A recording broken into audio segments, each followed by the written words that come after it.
What's good, YouTube? It's your boy, Blue Blood Sports TV, back at y'all with another one. So tonight is the night.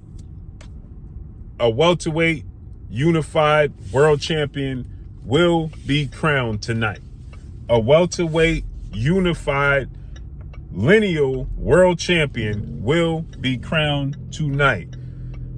And it's going to come down to two fighters. Two undefeated fighters.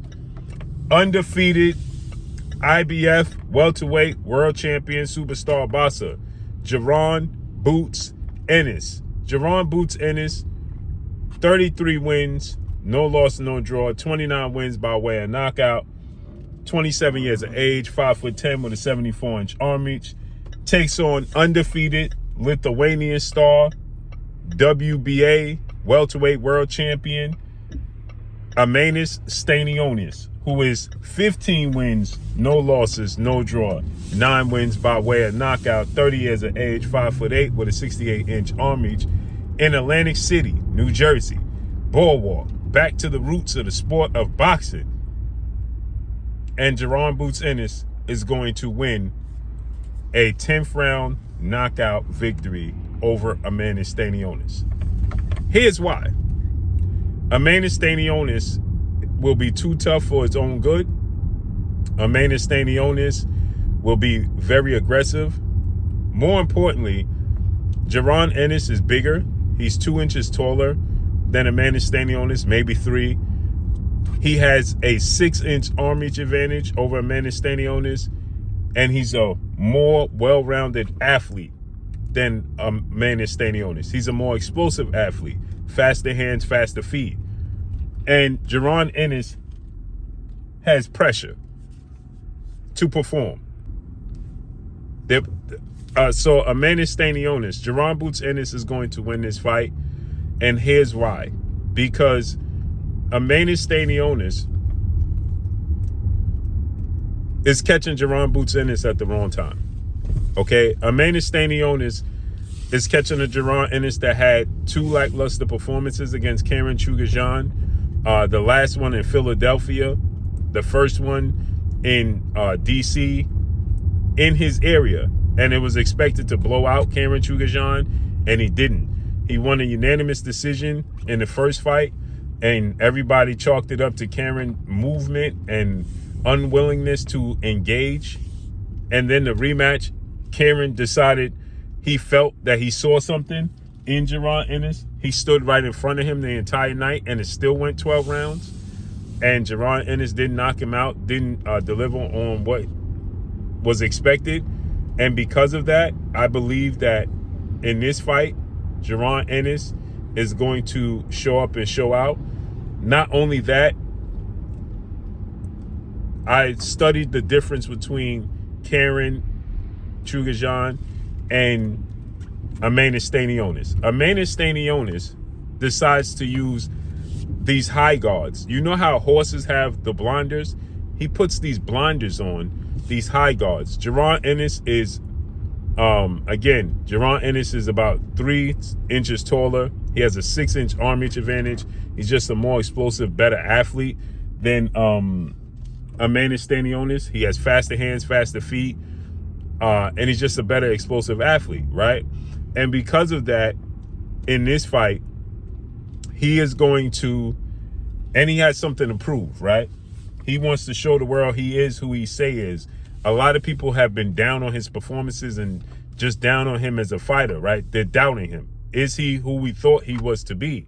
A lot of people are doubting him. And with that said, Jaron Boots Ennis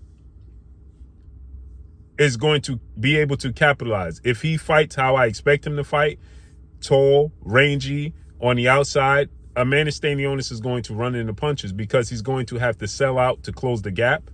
And because he has these high guard and these blinders on, like the horses, right? So horses don't get distracted and they don't go berserk. They put the blinders on. And he puts this high guard up and he fights like that, which is going to give the opening for Jaron Ennis to land uppercuts on the inside and land hooks around the high guard because of his fast hands, explosiveness, and the power that he has, that's going to bother Eimantas Stanionis. Eimantas Stanionis is going to be rough and rugged. He's going to be durable, but I think he's going to take so much punishment, he's going to get stopped in the 10th round, right? And I think that Jaron Ennis is going to be very, very sharp in this fight. Again, he don't have the 10-pound rehydration clause that he typically has with the IBF belt. And alone, because it's a unification and a Ring Magazine belt is going to be on the line. So I think that Jaron Ennis is going to be more healthy, more explosive, more energetic, bigger and stronger than we typically see him. He's going to be big tonight. I expect Jaron Ennis to be every bit of 165 to 170 pounds tonight. I think that he's going to gain at least 20 pounds tonight. At least 20 pounds. He's going to rehydrate at least 20 pounds tonight. You're going to see a massive size Jaron Ennis in the ring tonight that's energetic and explosive. And I think that Eimantas Stanionis, now if Jaron Ennis decides to fight in the pocket like he did with Karen Sugarjan, when I went back and studied the two because they have similarities, and I thought that Eimantas Stanionis is a better version of Karen Sugarjan, but when I studied the two and I watched Karen and I watched Stanionis, Karen has more craftiness on the inside than Stanionis does, okay? More angles with his inside work. He's more deceptive in the inside than Eimantas Stanionis is. And because of that, I think that the issues that Jaron had with Karen is not going to present itself so much with Eimantas Stanionis unless Boots decides just to stay there and stay flat-footed and just exchange with him in the pocket. If he does that, he's going to be susceptible to getting hit with the left hook. And Stanionis ain't the guy you want to be exchanging with. He's a bigger puncher than Karen Sugarjan and David Avanesian.